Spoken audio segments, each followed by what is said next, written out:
नमस्कार दोस्तों, आज हम बात करेंगे गौतम बुद्ध के बारे में। उनसे संबंधित जितने भी प्रश्न हैं एग्जाम के दौरान भी जो पूछे जाते हैं जनरल नॉलेज के हिसाब से, हर व्यक्ति के लिए बहुत ही कारगर ये वीडियो साबित होने वाला है। बहुत ही महत्वपूर्ण वीडियो है। मैंने बहुत एफर्ट डाला है। उस एफर्ट के लिए प्लीज़ इसको लाइक कर देना वीडियो को, और ज़्यादा से ज़्यादा शेयर भी कर देना।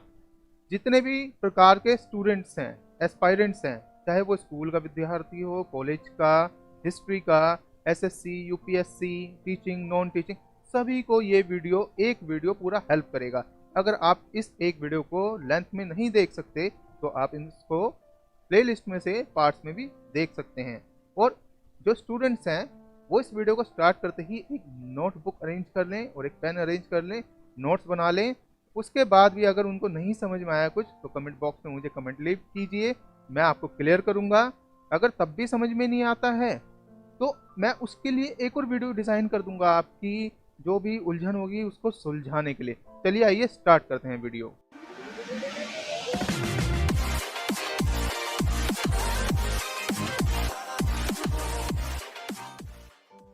देखिए, गौतम बुद्ध को पूरा संसार जानता है, ठीक है।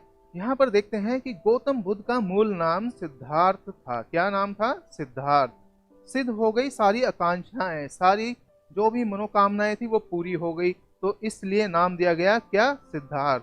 और इस सिद्धार्थ नाम कब तक चला? 35 वर्ष की उम्र तक। 35 वर्ष की उम्र में उनको बुद्धत्व हासिल हुआ। उसके बाद वो क्या कहलाए? गौतम बुद्ध। देखिए, यहाँ पर गौतम बुद्ध क्यों बोल रहे हैं और खाली बुद्ध क्यों नहीं बोल रहे हैं? बुद्ध से भी पहले 1000 बुद्ध हो चुके हैं और होते रहेंगे, ये ऐसे है। तो गौतम बुद्ध उनमें से सबसे सुप्रीम अभी तक कंसिडर किए गए हैं। देखिए कि गौतम बुद्ध, अब यहाँ पर देखते हैं कि ये गौतम का क्या मतलब है। सिद्धार्थ गौतम नाम था, और ध्यान रखना कि ये क्या है? गोत्र। कैसे याद रखोगे? माँ को कैंसिल कर दो इसमें से, पुत्र कर लो। तो ये था गौतम मतलब गोत्र। तो मैं पूछूं आपसे कि सिद्धार्थ का गोत्र क्या था, तो वो था गौतम। यहाँ पर है बुद्ध। अभी बुद्ध कौन है? बुद्ध वो व्यक्ति है जिसने अपनी बुद्धि पर विजय पाली हो, परम ज्ञान को हासिल हो गया हो। ऐसा व्यक्ति ज्ञानी कहलाएगा, परम ज्ञानी कहलाएगा। नहीं तो क्या कहलाएगा? वो बुद्धू कहलाएगा। ठीक है, ऐसे ध्यान रखना आप। तो बुद्ध का मतलब है वो सुप्रीम अवस्था, चरमता की सीमा बुद्धि की, वहां तक हासिल करना उस चीज को। अब यहाँ पर देखते हैं, गौतम बुद्ध भी बोला गया, महात्मा बुद्ध भी बोला गया, महान आत्मा बोला गया इनको। शाक्य मुनि बोला गया क्योंकि शाक्य वंश के थे, शाक्य कुल के, शाक्य राजा के पुत्र थे। तो यहाँ पर क्या है? और मुनि, शाक्य मुनि बोला गया। तो मुनि, सन्यासी, संत, इन्हीं लोगों को बोलते हैं। तथागत, प्रिय भाई आनंद और उसके सारे साथी यानी शिष्य बुद्ध के, उन्होंने नाम दिया तथागत। तथागत का शब्द का क्या अर्थ है? तथा और गत। वह व्यक्ति जो जैसा आया है वैसा चला जाएगा। ना मेरी जन्म हुई ना मेरी मृत्यु होगी, मैं सिर्फ प्रकट हुआ और अप्रकट हो गया। ये बुद्ध के भी शब्द हैं। साथ में यही सेम एज इट इज आपको मुंडक उपनिषद में मिल जाएंगे, जो कि मेजरली फॉलो किया गया। देखिए कि मुंडक उपनिषद में दिखाया गया है कि मुंडन करना पड़ता है सन्यासी को। वो एक सिंबल होता है कि आपने गृह त्याग कर दिया है, संसार का जितना भी ये मोह माया जो हम बोलते हैं उसको भी त्याग कर दिया है, और आप लीस्ट से लीस्ट वस्तुओं पर जीवित रहेंगे, उस परम ज्ञान को हासिल करने की कोशिश करेंगे, साधना करेंगे। यानी कि मेडिटेशन का वर्ड जो है साधना का ही रूप है। अगर आप इसको मोर एक्यूरेटली बोलना चाहते हैं, तत्सगत बोलेंगे। टेंटेन के अभिलेख के आधार पर महात्मा बुद्ध की जो जन्म की तिथि है वो क्या बताई गई है? 563 ईसा पूर्व। अब ये ईसा पूर्व इंग्लिश में हम क्या बोलते हैं? BC। और कैसे बोलते हैं? BCE। दोनों रूप से बोलते हैं, बिफोर क्राइस्ट, क्योंकि हम इंग्लिश कैलेंडर फॉलो कर रहे हैं आजकल, जो कि जीसस के टाइम से चालू होता है, और बिफोर कॉमन ईरा। ठीक है, दोनों बातें सेम है। तो ये कह रहे हैं कि इससे पहले कौन सा था? 563 ईस्वी पूर्व, है ना। अब हम इस जीरो से आगे कंसिडरेशन करते हुए हम कहाँ पर बैठे हैं? हम तो बैठे हैं 2019 में। अगर मैं आपसे पूछूं कि बताओ कितने वर्ष पहले हुआ था गौतम बुद्ध का जन्म, तो क्या करना पड़ेगा? ये पूरा का पूरा स्पैन लेना पड़ेगा आपको। ठीक है, तो 0 से 2019, और इसको और जोड़ दो यहाँ पर 563। तो क्या वैल्यू आ गई? 2 आ गया, 8 आ गया, 5 आ गया। 2582 वर्ष पूर्व हुआ था। कितना इजी हो गया देख लो बताना। तो आप कैसे बता देंगे? 2582 वर्ष पूर्व गौतम बुद्ध का जन्म हुआ था। सिद्धार्थ जन्म शाक्य वंश के राजा शुद्धोधन। शुद्धोधन इनके पिता का नाम था, ये ध्यान रखना नाम। रानी महामाया यानी इनकी माता का क्या नाम था, महामाया, के गर्भ से, ठीक है, नेपाल में कपिल वस्तु है और कपिल वस्तु के निकट में लुम्बिनी है, वहां पर इनका वैशाख पूर्णिमा के दिन जन्म हुआ। वैशाख पूर्णिमा को आगे चलकर बुद्ध पूर्णिमा बोला गया। तो बुद्ध पूर्णिमा और वैशाख पूर्णिमा दोनों ही सेम चीज है, ध्यान रखना आप। तो ये पूछा जाए कि बुद्धत्व किस दिन हासिल हुआ, वैशाख पूर्णिमा। जन्म किस दिन हुआ, वैशाख पूर्णिमा। गृह त्याग कब हुआ, वैशाख पूर्णिमा। और मृत्यु कब हुई यानी कि निर्वाण, वो भी वैशाख पूर्णिमा। तो वैशाख पूर्णिमा इसलिए ही बुद्ध पूर्णिमा कहलाया गया और बड़ा ही शुभ दिन माना गया। ठीक है, बुद्ध के जन्म से पहले उनकी माता को बड़े ही विचित्र सपने दिखे। उन सपनों में क्या दिखा, हाथी आता हुआ। अब ये हाथी यहाँ पर शिल्पों में भी आप देख सकते हैं, माता जी सो रही हैं, स्वप्न देख रही हैं और हाथी आता हुआ उनको दिख रहा है, ये रिप्रेजेंट किया गया है। अब यहाँ पर देखो कि पिता शुद्धोधन ने 8 भविष्य वक्ताओं को बुलाया इंटरप्रेट करने के लिए कि बताओ भविष्यवाणी क्या है इस स्वप्न की। उन्होंने बोला ये तो बड़ा ही परम आत्मा आ रही है, परम ज्ञानी आत्मा आ रही है। ये बड़े जानकर खुश हुए। उन्होंने बोला अगर ये घर में रहा तो ये चक्रवर्ती सम्राट बनेगा, अगर ये गृह त्याग कर गया तो ये सन्यासी बनेगा। मतलब चक्रवर्ती सम्राट बना तो भी विश्व में सम्राट सबसे बड़ा हो जाएगा, और अगर सन्यासी बना तो ये विश्व को प्रकाशमान करेगा। अब ये जो सन्यासी वर्ड है इसको देखकर ये बड़ा ही चकित हो गया कि वो नहीं चाहता था शुद्धोधन कि मेरा पुत्र एक सन्यासी बन जाए, क्योंकि बड़े ही वर्षों के बाद, मनोकामनाओं के बाद सिद्धार्थ की प्राप्ति हुई थी, तो कोई भी पिता नहीं चाहता है। चलिए अब ये चीज समझिए कि इंटरप्रेट किया कैसे गया। अब मैं बताता हूँ आपको। जितने भी सनातन के हिसाब से ऋषि मुनि हैं, पहले ना लिपियां विकसित नहीं हुई थी, तो उन्होंने एक सिंबल बनाया था, वो है सिंबल किसका, गणेश का सिंबल। अब गणेश के सिंबल का क्या मतलब है, गणेश के सर पर आपने क्या देखा है, हाथी का सर। बेसिकली उसका मीनिंग क्या है वो समझना बहुत जरूरी है हमारे लिए। उसका मीनिंग है आने वाली पीढ़ियों को हम कैसे बताएं कि उसको ऐसा बनना है, यानी उस इंटेलिजेंस को प्राप्त करना है, इसलिए हम पूजा करते हैं गणेश सिंबल की। ठीक है, तो हाथी लैंड के ऊपर सबसे बड़ा ब्रेन लेकर बैठा हुआ है एज एन ऑर्गन। सबसे बड़ा ऑर्गन किसका है ब्रेन के मुताबिक, हाथी का। इसलिए हाथी को सबसे इंटेलिजेंट है एनिमल, यानी जितने भी ज्यादा सेल्स होंगे आपके ब्रेन में उतने ही इंटेलिजेंट आप होते हो। तो यही दर्शाया गया था, आप इतने इंटेलिजेंट हो गए। तो ये इंटरप्रिटेशन ऐसे की जाती थी, अगर हाथी दिखा तो ऑब्वियसली वो परम ज्ञानी ही होगा। अब आगे देखते हैं तो क्या हुआ। अब इस चक्कर में ना, घर में रखने के चक्कर में सिद्धार्थ को कभी निकलने ही नहीं दिया। 19 वर्ष की उम्र तक तो बिल्कुल ही निकलने नहीं दिया, और सब ऐसे डिजाइन किया गया कि एक नई नगरी बना दी, वहां पे सारे रोगी, वृद्ध, जो भी परेशानी थे ना, दुखी थे, सबको वहीं पर फिकवा दिया। और यहाँ पर बुद्ध को कुछ भी नहीं दिखने दिया, अपने इर्द गिर्द सब खुशियां ही खुशियां दिखी। ऐसे डिजाइन किया गया था इनके एरिया में। गौतम बुद्ध की माँ माया देवी की मृत्यु है ना, महामाया देवी की मृत्यु इनके जन्म के 3 दिन बाद हो गई। अब यहाँ पर ना बहुत सारी कंफ्यूजन है, कुछ लोग बोलते हैं कुछ देर बाद हो गई, कोई बोलता है 3 दिन बाद, कोई 7 दिन बाद, 3 महीने बाद, 7 साल बाद। आप ध्यान रखना, मोर एक्यूरेट तो हमें यही मालूम है कि 3 दिन बाद हुई थी। इनका पालन इनकी सौतेली माँ प्रजापति गौतमी ने किया था। तो ये नाम आप ध्यान रखना, प्रजापति गौतमी। सौतेली का मतलब ऐसा मत समझ लेना सौतेलापन कुछ ऐसा है, नहीं। जिसने पालन पोषण किया वो सौतेली माँ बोली गई। वो माया देवी की ही बहन थी, ये ध्यान रखना, छोटी बहन थी वो माया देवी की। तो इन्होंने बोला कि आप इनका पालन पोषण करना। आप ये बड़े होकर इन्होंने बता भी दिया था कि मैं असली माता नहीं हूँ सिद्धार्थ को, आपकी माता का देहांत तो 3 दिन पश्चात ही हो गया था। गौतम बुद्ध का विवाह 16 वर्ष की आयु में हो गया। अब शुद्धोधन को बड़ी चिंता थी कि ये सन्यासी ना बन जाए, तो इस कारण से जल्दी विवाह भी कर दिया। भगवान विष्णु के 10 अवतारों में 9वें अवतार बोले गए हैं। अब ध्यान रखना, गौतम बुद्ध यानी भगवान बुद्ध को 9वां अवतार बोला गया है विष्णु का। कैसे, मत्स्य अवतार, पहला है मछली का अवतार, दूसरा है कछुए का अवतार, फिर तीसरा सुअर का अवतार है। देन उसके बाद नरसिंह का अवतार है जिसमें आधा मानव और आधा जानवर आप देखते हैं। देन वामन का, वामन यानी बोने का, ठीक है, बोना व्यक्ति जो होता है उसको वामन बोलती है।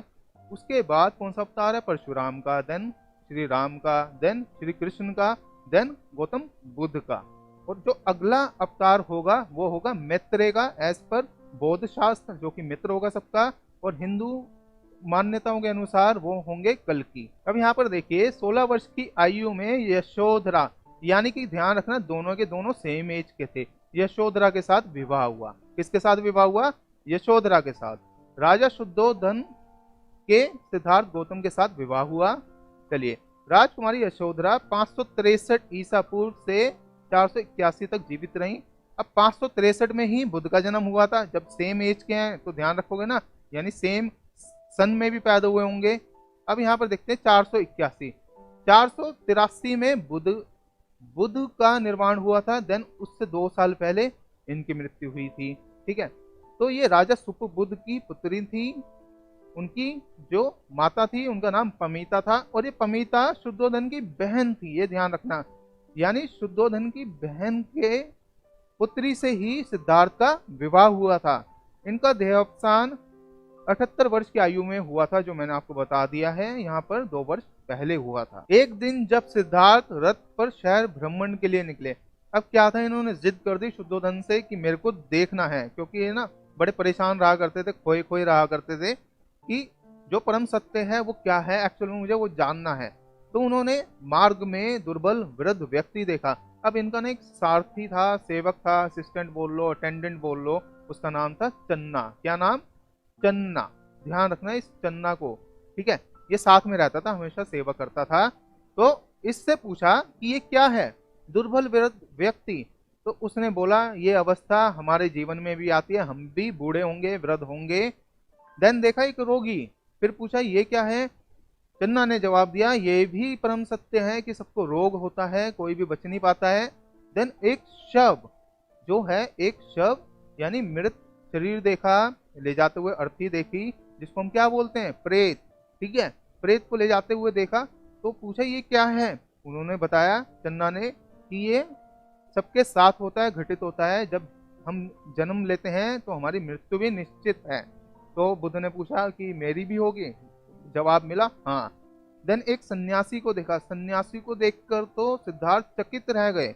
कैसे रह गए? कि देखा कि बड़ी ही शांत अवस्था में बैठा हुआ है और बिल्कुल भी कोई भाव नहीं है चिंता का। तो ये कैसी अवस्था है? तो सन्यासी से जाकर पूछा और मीनिंग पूछे कि आपने जो गेरुआ रंग धारण कर रखा है इसमें मीनिंग क्या है?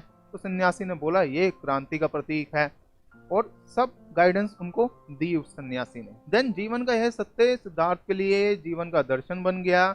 10 वर्ष के उपरांत, अब ये ध्यान रखना कितने वर्ष के उपरांत? 10 वर्ष के। शादी कब हुई थी? 16 वर्ष में, यानी 10 वर्ष के बाद 26 साल के जब हो गए तो उनको पुत्र रत्न की प्राप्ति हुई 26वें वर्ष में। पुत्र जन्म का समाचार मिलते ही उनके मुंह से सहसा अचानक निकल पड़ा राहु, यानी अर्थात बंधन, क्योंकि वो बंधनों से वैसे ही मुक्त होना चाहते थे। तो उन्होंने बोल दिया राहु, तो उनके पुत्र का नाम राहुल पड़ गया। ध्यान रखना, राहुल पड़ गया उनके पुत्र का नाम।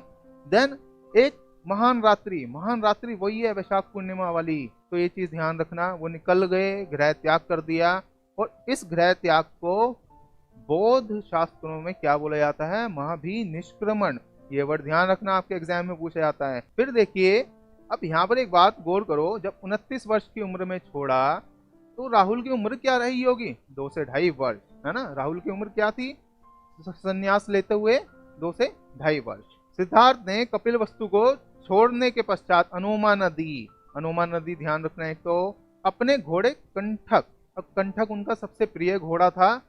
वो हालांकि जब वो वापस गया था उसने खाना पीना ही छोड़ दिया था, क्योंकि सिद्धार्थ के बिना वो रह नहीं सकता था, तो वो मर गया था बाद में। ठीक है, घोड़े कंठक नाम ध्यान रखना पर पार किया था, और यह अपने परिचारक छंदक, अब ये छंदक कौन है? ये छंदक चन्ना ही है, ध्यान रखना। छंदक हो या चन्ना हो, दोनों एक ही हैं, को विदा कर दिया था।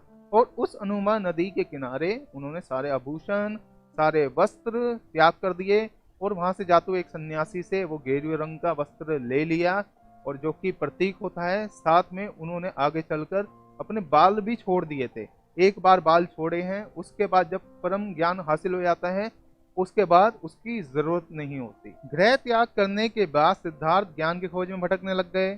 बिंबिसार जो कि उनके मित्र थे उनसे मिले। उद्रक से अलार एवं कलाम जो कि प्रथम गुरु थे नामक सांख्योपदेशकों से मिलकर उर्वेला के रमणीय वनस्थली में जा पहुंचे। इससे पहले बिंबिसार रास्ते में मिले भी थे और एक वचन ले लिया गौतम बुद्ध से। कौन सा? कि जब भी परम ज्ञान आपको हासिल होगा सबसे पहले आप मुझे बताएंगे। और ये वचन उन्होंने हामी भरी उसके ऊपर गौतम बुद्ध ने। फिर उर्वेला में बुद्ध को कौंडनीय, वपा, भादिया, महानामा और अस्तागी नाम के 5 साधक मिले। पांचों साधकों को ध्यान रखना, नाम मित्र बन गए थे। ये साथ में साधना करते थे। कौंडनीय, वपा, भादिया, महानामा, अस्तागी। वैशाली के अलार कलाम जो उनके प्रथम गुरु थे, उनसे सांख्य दर्शन की शिक्षा 49वें दिन तक ली उन्होंने। ध्यान रखना, यहाँ पर 49वें दिन तक सांख्य दर्शन यानी फिलॉसफी, इसलिए बुद्ध को फिलोसफर बोला जाता है, चिकित्सक भी बोला जाता है, सबसे बड़ा मनोवैज्ञानिक भी बोला जाता है। अब ये प्रथम गुरु थे कहाँ? गृह त्याग के बाद वाले प्रथम गुरु, यानी इनकी तपस्या में इन्होंने हेल्प करी। उसके बाद दूसरे गुरु का नाम रुद्रक, राजगीर के रुद्रक रामपुत्र थे, उदाका रामपुत्र। कोई भी नाम ध्यान कर लो, तीनों नाम एक ही व्यक्ति के हैं। बचपन के गुरु विश्वामित्र सिद्धार्थ ने वेद और उपनिषद की शिक्षा ग्रहण की। अब कुछ लोगों को ये नहीं पता होगा कि वेद शिक्षा मतलब सब चीजें सीखी हुई थी बुद्ध ने। उन्होंने मेल प्रैक्टिसेस का बिल्कुल बहिष्कार किया था कि मैं बिल्कुल भी अंधविश्वास में फॉलो नहीं करूंगा, क्योंकि लोग पढ़ा हुआ कुछ गलत समझ जाते थे और वो फैल जाती थी, भ्रांतियां बन जाती थी। जैसे कहीं पर लिखा है कि आपको एनिमल का सेक्रीफाइस करना है, वो था एक्चुअल में अगर आप ढंग से पढ़ेंगे कि अपने अंदर के एनिमल को मारना है, लेकिन लोगों ने गलत समझकर यज्ञ में बलियां देनी चालू कर दी, एनिमल को ऐसे ही जिंदा फेंकना चालू कर दिया। इन सबको देखकर वो बड़ा दुखी होते थे, इसलिए वो कहते थे मैं इसको बहिष्कृत ही करता हूँ सीधा सीधा, ठीक है। लेकिन जो एक्चुअल मीनिंग था वो था अपने अंदर के आदमी को मारना। 3 व्यक्ति बैठे हमारे अंदर, ठीक है। कौन बैठा है? सबसे पहले एक जानवर बैठा है जिसको गुस्सा आता है, क्रोध करता है, दुश्मनी निकालता है, गाली गलौज करता है, ये है एनिमल। एक बैठा है मानव जो कि हम हैं, और एक बैठा है देव, यानी इसके पास करुणा का भाव है, प्यार का भाव है। तो उस देव की भावना तक पहुंचना, यही असली मकसद था। राजकाज, युद्ध विद्या, शिक्षा ग्रहण, उस समय तीर कमान, कुश्ती, घुड़दौड़ और रथ हाँकने में वो बहुत ही निपुण थे। ध्यान रखना, एक बार एक कंपटीशन भी हुआ, देवदत्त जो कि इन्हीं का भाई था लेकिन चिढ़ता था, द्वेष रखता था सिद्धार्थ से कि तीर अंदाजी में कौन सबसे अव्वल। तो वहां कबूतर उड़ाए गए, देवदत्त ने तो मार दिए कबूतर, निशाना मार दिया हवा में। लेकिन क्योंकि जीव हत्या के खिलाफ थे बुद्ध कि एक भी प्राणी मरना नहीं चाहिए, तो वो कहते थे ये सब मुझसे नहीं होगा, आपने एक प्राणी की हत्या कर दी, जीव हत्या कर दी, ये तो बहुत बड़ा पाप है। तो उन्होंने देवदत्त की माला ली, उसमें से एक मोती निकाला और हवा में उछाल दिया और उसको चकनाचूर कर दिया था। तब से इनकी निपुणता बड़ी फेमस हुई थी। ये चीज ध्यान रखना, तो उनकी बराबरी कोई नहीं कर पाता था। 6 साल की कठोर तपस्या के बाद, कठिन तपस्या के बाद 35 वर्ष की आयु में उनको बुद्धत्व हासिल हुआ। अब देखना, गृह त्याग कब किया था? 29 में, और इसके बीच का डिफरेंस कितना निकला? 6 वर्ष। 6 वर्ष की कठिन तपस्या की थी। कहीं पर लिखा है कि कुछ खाते पीते नहीं थे बिल्कुल ही 6 सालों तक, ऐसा इम्पॉसिबल है। मेन चीज थी ये सभी गुरुओं से मिले थे, तो जो भी, क्योंकि ये ज्ञान की तलाश में थे, सबसे इन्होंने पूछी बातें। तो इनके समकालीन ना वर्धमान महावीर थे उस वक्त, जो कि 24वें तीर्थंकर हैं जैनी लोगों के। अब उनके जो शिष्य थे उनसे भी इन्होंने पूछा कि आप ये क्या कर रहे हैं, ऐसी कैसी तपस्या कर रहे हैं आप, ठीक है। कि बिल्कुल ही एकदम ना बिल्कुल पतले थे, सिर्फ चमड़ी चमड़ी बची हुई थी उनके शरीर पे। उन्होंने बोला है कि हमारे गुरुओं ने शिक्षा दी है कि जब तक एक चावल पर जीवित होने के समान ना आ जाए आपका शरीर, तब तक आपको कठोर तप करना है। तो हम वही प्रयास कर रहे हैं। तो ये प्रयास बुद्ध ने भी स्टार्ट कर दिया कि बिल्कुल भूखे रहना चालू कर दिया, थोड़े दिन बाद खाना पीना भी छोड़ दिया बिल्कुल, ठीक है। 7-7 दिन बिना खाए पिए, 10 दिन, 20 दिन, ऐसी कठोर तपस्या स्टार्ट कर दी बुद्ध ने। अब फिर क्या था, एक दिन ये जब कर रहे थे तो बाहर निकले ये, और इन्होंने नहा मतलब स्नान करते थे बीच बीच में, तो स्नान करने के लिए बाहर निकले, और ये ना इतने कमजोर हो चुके थे, सिर्फ स्किन बची हुई थी इनके शरीर पर, और ये लड़खड़ाकर गिर पड़े क्योंकि कमजोर शरीर हो चुका था। फिर सुजाता थी वहां पर एक लड़की, कृषक की, गांव की, जो कि इनकी सेवा बहुत करती थी। उसने देखा कि इनके शरीर में तो बिल्कुल जान नहीं है, तो उसने खीर डाली मुंह में थोड़ी सी। उसके बाद इनके शरीर में जान आई। फिर सुजाता ने इनको बोला कि आप इतना कठोर तप कर रहे हैं, जब शरीर ही नहीं बचेगा तो कैसा ज्ञान हासिल होगा आपको। तो ये बात बुद्ध को तभी समझ में आई, और उन्होंने बोला एक गांव की लड़की भी इतना सब कुछ जानती है कि अगर हम खाएंगे नहीं तो शरीर ही नहीं रहेगा, तो फिर ज्ञान कैसा रहेगा। तो तब से उन्होंने क्या हुआ कि कम खाना स्टार्ट किया, लेकिन खाते थे। ये चीज उनके 5 जो साधक थे उन्होंने देख ली, और उन्होंने सोचा कि ये तो धोखा हो गया है, इन्होंने अपना व्रत तोड़ दिया, साधना का व्रत तोड़ दिया और छोड़ के चले गए। लेकिन बुद्ध ने अपनी जो प्रतिज्ञा थी वो दोबारा स्टार्ट की और ज्ञान की खोज के लिए वो वापस समाधि में बैठ गए। अब निरंजना नदी को ध्यान रखना, निरंजना नदी के किनारे एक पेड़ है, वो पेड़ है पीपल का। ठीक है, पीपल के पेड़ के नीचे बैठे ये, और उस दिन वैशाख पूर्णिमा का दिन था, जिस दिन इनको ज्ञान प्राप्त हुआ, उसको बुद्ध पूर्णिमा बोला जाता है अब। ठीक है, वैशाख पूर्णिमा ही बुद्ध पूर्णिमा है, वैसे वर्ष ध्यान रखना, दोनों ही नाम है, सेम चीज है। तो पीपल का वृक्ष था वो, और इन्होंने वहां पे संकल्प ले लिया था, अब चाहे मेरी मृत्यु हो जाए, चाहे शरीर ना रहे, बट मैं उसको ज्ञान को हासिल करके ही रहूंगा।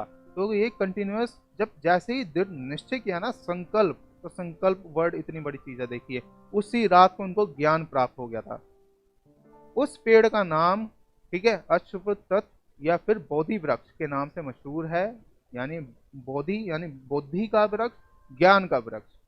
बिहार राज्य में गया जिले के बोध गया में स्थित है।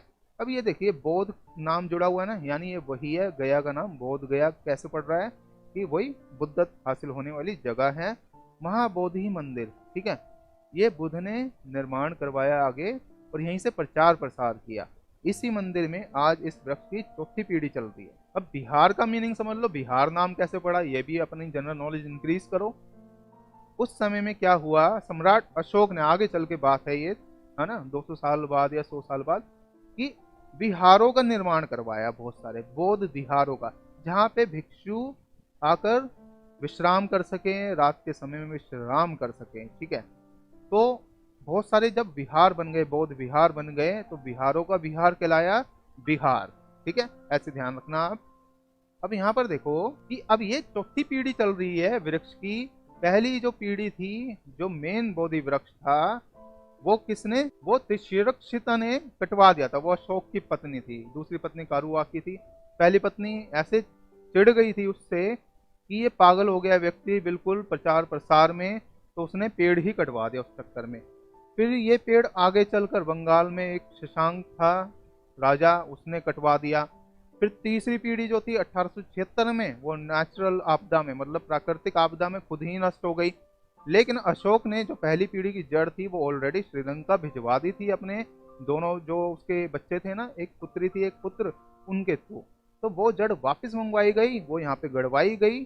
फिर आज ये चौथी पीढ़ी का वृक्ष चल रहा है और इसकी पूजा भी होती है। चलिए, बोधि का अर्थ होता है ज्ञान, बोधि वृक्ष का अर्थ है ज्ञान का वृक्ष। जैसा मैंने बताया आपको, चौथी पीढ़ी चल रही है। ज्ञान प्राप्ति के बाद तपस्सु और कालिक, नाम ध्यान रखना, तपस्सु और कालिक नाम के दो शूद्र उनके पास आए। महात्मा बुद्ध ने उनको सर्वप्रथम अनुयायी बनाया। ठीक है, ये प्रथम अनुयायी कौन थे इनके, तपस्सु और कालिक। और शूद्रवध, अब ये क्या है, शूद्र वर्ड को क्या समझा गया, पहले अछूत समझा गया था। ठीक है, तो इस वर्ड को क्या कैसे ध्यान रखोगे, उस समय में लोग छूते नहीं थे इनको। ठीक है, और ये हजारों साल तक आगे भी चला है ये वर्ड। ठीक है, तो इसका मतलब ये है कि तपस्सु और कालिक नाम था उनका प्रथम अनुयायियों का। बुद्ध बोध गया बिहार से चलकर ऋषिपत्तनम या फिर मृगदाव, दोनों नाम ध्यान रखना, ऋषिपत्तनम मृगदाव, जो कि सारनाथ है। ठीक है, सारनाथ पहुंचे। तो सारनाथ मेन वर्ड है आपके लिए ध्यान रखने वाला। अपने पूर्व काल के पांचों साधक जो थे, उनके साथी जो थे, मित्र जो थे, उनको वापस अपना शिष्य बना लिया। ठीक है, इनको परम ज्ञान दिया। तो उस परंपरा को क्या बोला गया, इस प्रवचन को क्या बोला गया, धर्म चक्र परिवर्तन। सारनाथ पहुंचकर पांचों शिष्यों को जो ज्ञान दिया उसको क्या बोलते हैं, धर्म चक्र परिवर्तन। अब इसमें जो कौंडिन्य था, सबसे पहले ज्ञान उसी को हासिल हुआ। कौंडिन्य ने सबसे पहले बचपन में भी सिखाया था सिद्धार्थ को, तब वो गुरु शिष्य थे। फिर बाद में चलकर ये क्या हुए, शिष्य मित्र हो गए थे, भाई मित्र बोलते थे। ठीक है, क्योंकि दोनों बराबर हो गए थे ज्ञान में। फिर सिद्धार्थ ऊपर हो गए, तो फिर सिद्धार्थ गुरु हो गए, वो शिष्य हो गए। ऐसे है ये कहानी। चलिए, पांचों नाम आपको ध्यान ही है उनके। ज्ञान प्राप्ति के बाद तपस्सु और कालिक, ये मैंने पीछे बता ही दिया आपको कि प्रथम अनुयायी कौन थे, तपस्सु और कालिक। अब यहाँ पर ध्यान दो कि महात्मा बुद्ध ने कहा इन दो अतियों से सदैव बचना चाहिए। दो अति यानी कि हद ना हो जाए, उस सीमा से बचो। काम सुखों में अधिक लिप्त होना, मतलब इच्छाओं से, मतलब इच्छाओं में बैलेंस करके चलो, लेकिन इच्छा के पीछे मत पड़ जाओ कि ये भी करना है वो भी करना है, मुझे ये प्राप्त नहीं हुआ वो प्राप्त नहीं हुआ, इसका कोई अंत नहीं है। शरीर के कठोर साधना करना, है ना, जैसे व्रत करना, मतलब व्रत करना अच्छी चीज है, लेकिन ऐसा व्रत नहीं करना कि आप लगातार खाएं ही नहीं 4-4 दिन 5-5 दिन, वो व्रत नहीं करना। उसके बीच में मध्यम मार्ग जो मैंने खोजा है उसका सेवन करना। उसका सेवन करने का मतलब उसको फॉलो करना।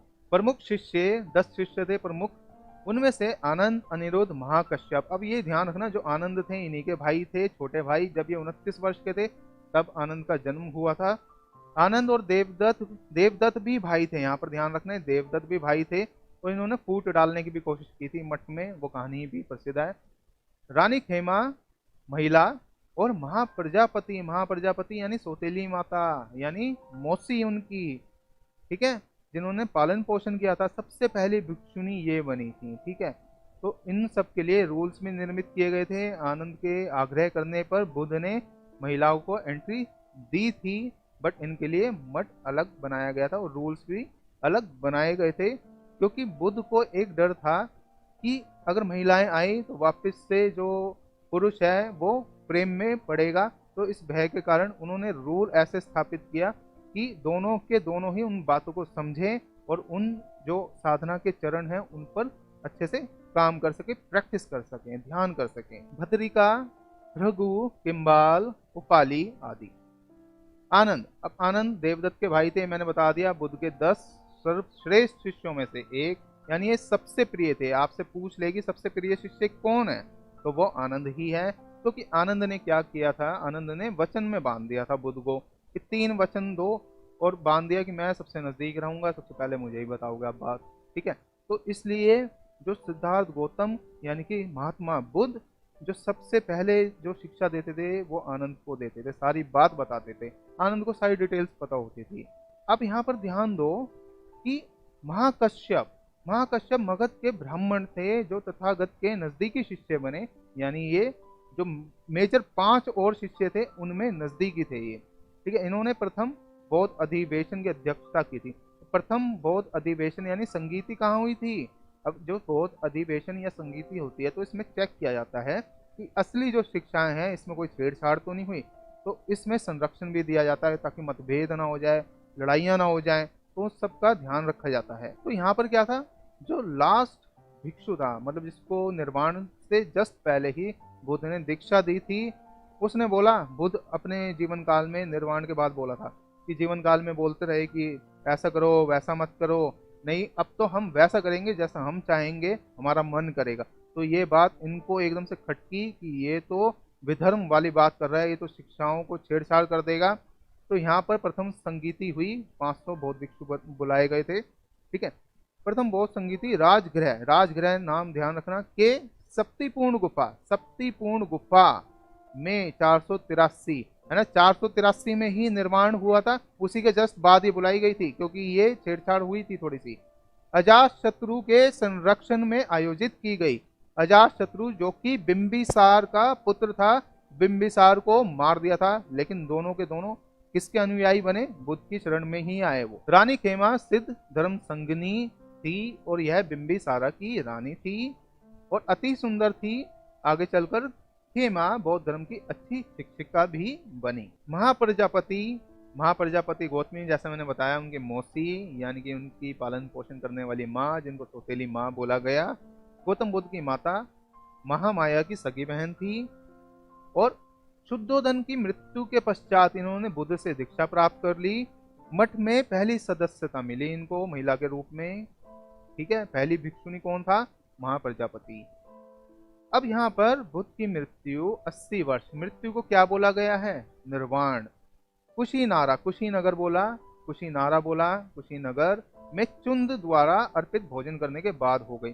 अब ये जो ऐसे लिखा हुआ है ना, अब इसको ढंग से समझना, चुंद लिखा हो कुंद लिखा हो, ये लोहार था, इसने खाना दिया, मीठे चावल दिए, ठीक है, फल इत्यादि जो भी दिया, उसमें इसने एक चीज और दी भोजन में, वो था शुक्र। अब शुक्र के 2 मीनिंग है, एक तो सुअर का मांस और दूसरा है मशरूम। अब ये थोड़ा दबाव डाला चुनने की, हमने बड़े ही प्यार से बनाया है। अब प्यार की भावना को ना कभी भी ठुकराते नहीं थे बुद्ध, तो उन्होंने उस प्यार की भावना को कायम रखते हुए थोड़ा सा ग्रहण किया और चुंद को बोला ये सारा का सारा दफना दो और आइंदा से कभी भी किसी के ऊपर दबाव मत डालना खाने के लिए। तो उसके खाने के बाद इनको फूड पॉइजनिंग हो गई थी। ठीक है, फूड पॉइजनिंग हो गई थी, लेकिन इन्होंने रास्ते में आगे चलते हुए आनंद को बोला कि उनको समझा देना खाने का कोई लेना देना नहीं है, वो तो मेरा टाइम आ चुका है निर्वाण लेने का, तो अब मैं निर्वाण के लिए निकलूंगा रात को तीसरे पहर में। और बाकी का जितना भी शुक्र था वो सारा का सारा दफनवा दिया था, किसी को सर्व नहीं करने दिया था। जो अन्य भिक्षु थे वहां पर बैठे हुए किसी को सर्व नहीं करने दिया था, उसको दफनाया गया था। अब आप सोचें कि मशरूम खाने के बाद फूड पॉइजनिंग, मशरूम को मांसाहार कंसिडर किया गया है क्योंकि एक्चुअल में फंगस है, फंगस का रूप यानी कि वो शरीर है, तो ध्यान रखना। इसलिए जब उसको खाते हैं तो वैसी ही फीलिंग आती है, इसी वजह से लोग बहुत सारे अवॉइड भी करते हैं, वो वेजिटेरियन नहीं है। और दूसरी साइंस ये कहीं कहीं लिखा है, आपत्तियां जताई जाती हैं कि नहीं वो सुअर का मांस था। सीधी बात ध्यान रखना, पहली बात तो जीव हत्या के बिल्कुल खिलाफ थे बुद्ध, कभी मांस भक्षण के लिए उन्होंने किसी को प्रेरित नहीं किया, बिल्कुल मना किया गया साफ कि किसी को मार के कभी भी नहीं खाना है। तो ये सब बात अनुयायी जानते थे कि हम मांस भक्षण नहीं करते, तो कैसे कोई सर्व कर सकता है इतने वर्षों बाद शिक्षा लेने के बाद भी। तो वहां पर ये सेंस लगा लेना कि मांस नहीं था, वो मशरूम था, जिसे बौद्ध धर्म में महापरिनिर्वाण बोला गया है। जब इन्होंने निर्वाण लिया तो उस घटना को क्या बोला गया है, मृत्यु की घटना को महापरिनिर्वाण।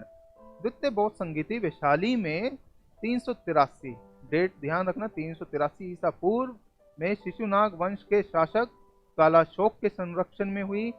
और इस संगीति की अध्यक्षता किसने की, सबकामी ने। तो ये नाम ध्यान रखना आप, कौन था शासक जिसने सिक्योर किया, वहां पे संरक्षण दिया, वो कालाशोक। और जिन्होंने अध्यक्षता की थी वो थे सबकामी। शिशुनाग वंश का शासक कौन था, कालाशोक।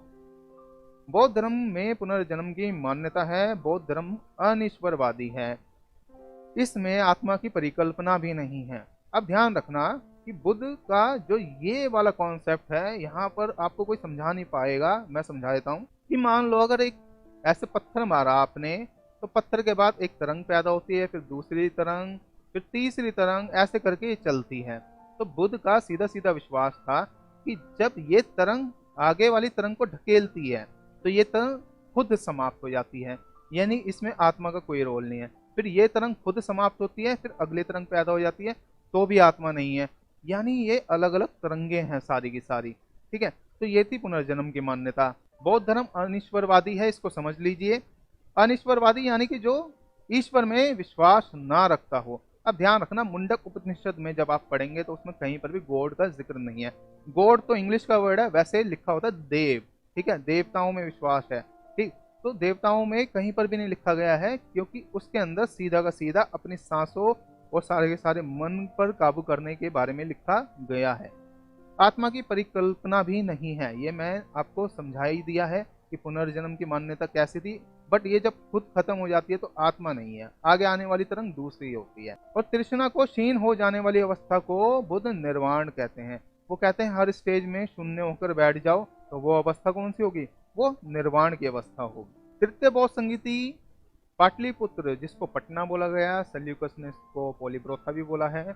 पाटलिपुत्र में 250 ईसा पूर्व में अशोक के संरक्षण में, किसके संरक्षण में, अशोक के संरक्षण में आयोजित इस संगीति की अध्यक्षता किसने की, मोगलीपुत तिस ने। मोगलीपुत तिसा लिखा हो, तिस लिखा हो, एक ही बात है, मोगलीपुत तिस ने की। चतुर्थ बौद्ध संगीति कुंडलवन कश्मीर में 72 ईस्वी। अब ये डिजिट ध्यान रखना, 72 ईस्वी, यानी कि अब ये ईसा पूर्व नहीं रह गया, ये इसके बाद आ गया है, यहाँ पर आ गया 72। ठीक है, इससे पहले वाला ईसा पूर्व, अब ये ईस्वी बोला गया आगे। कुषाण शासक कनिष्क के संरक्षण में आयोजित इस संगीति के अध्यक्ष वसुमित्र और उपाध्यक्ष अश्वघोष थे। अब ध्यान रखना, चतुर्थ बौद्ध संगीति मेजर इसलिए है, यहीं से बौद्ध धर्म दो हिस्सों में डिवाइड हो गया था, वो आगे चलकर मैं बताऊंगा आपको। पांचवा बौद्ध संगीति मांडले बर्मा 1871 ईस्वी में मिंडन मिन के संरक्षण में आयोजित हुई। इसके अध्यक्ष जगर भी बामसा और नारिंद भी धजा और सुगम सी थे। छठी बौद्ध संगीति काबा में अय में 1954 ईस्वी में बर्मा सरकार के संरक्षण में प्रधानमंत्री यू नू के नेतृत्व में आयोजित इस संगीति की अध्यक्षता महसी सयादव, ठीक है, और भदंता विसित सारा भिवामसा, ठीक है, ने की थी। तो ये नाम आप ध्यान कर लेना, इनको लिख लो आराम से। इनको बोलने में कठिनाई हो सकती है, मुझे भी होती है थोड़ी बहुत, क्योंकि लंबे नाम है और थोड़े वैसे नाम है अलग जो हम आमतौर पे नहीं बोलते हैं। बुद्ध धर्म के अनुयायी दो भागों में विभाजित थे। कितने? दो भागों में, एक तो भिक्षुक और एक उपासक। जो भिक्षुक थे वो बौद्ध धर्म के प्रचार प्रसार के लिए जिन लोगों ने संन्यास ले लिया, यानी कि जो मुंडन करके रखते हैं, संन्यास लिया, भिक्षुक कहा जाता है उनको। उपासक गृहस्थ जीवन, यानी कि फैमिली वाले लोग व्यतीत करने वाले, क्योंकि हर कोई सन्यासी थोड़ी ना बन सकता है। सन्यासी बन जाओगे तो ये जीवन ही खत्म हो जाएगा सबका सब, समझ लो, अर्थ पे जीवन ही नहीं बचेगा अगर सारे ही सन्यासी बन जाएंगे। तो सन्यासी परम ज्ञान के लिए निकलते हैं और शिक्षा देने के लिए निकलते हैं। बाद में परम ज्ञान हासिल करके जो हमें शिक्षा चाहिए होती है अपनी लाइफ के अंदर, गृहस्थ जीवन व्यतीत करते हुए बौद्ध धर्म अपनाने वाले उपासक कहते हैं उनको। ठीक है, उनको क्या कहते हैं? उपासक, यानी कि गृहस्थ जीवन वाले। बुद्ध ने सांसारिक दुखों के संबंध में 4 आर्य सत्य बताए, उपदेश दिए। 4 आर्य सत्य, ध्यान रखना। दुख पहला है, संसार में दुख है जो समाप्त नहीं होगा, दुख हमेशा रहेगा। दुख समुदाय, दुख के कारण है। और दुख निरोध, दुख का निवारण है, यानी आप उनको निरोध कर सकते हैं। दुख निरोधगामी प्रतिपदा, निवारण के लिए अष्टांगिक मार्ग है, यानी कि 8 मार्ग बताए उन्होंने, और इन पर चलो तो आपके दुख समाप्त हो जाएंगे। महात्मा बुद्ध के अनुसार अष्टांगिक मार्गों के पालन करने के उपरांत मनुष्य की भव तृष्णा नष्ट हो जाती है और उसको निर्वाण प्राप्त होता है। तो ध्यान रखना कौन सा मार्ग था वो? अष्टांगिक मार्ग। शरीर के त्याग के लिए भगवान ने कुशीनगर स्थित, यानी कुशीनारा स्थित शालवन चुना। शालवन चुना, जुड़वा शाल वृक्ष, यानी साख का वृक्ष। साख की लकड़ी होती है ना, बहुत ही मजबूत और भारी होती है, तो वो चुना। अब ध्यान रखना, इनका जो जन्म हुआ था वो 2 पेड़ों के बीच में ही हुआ था।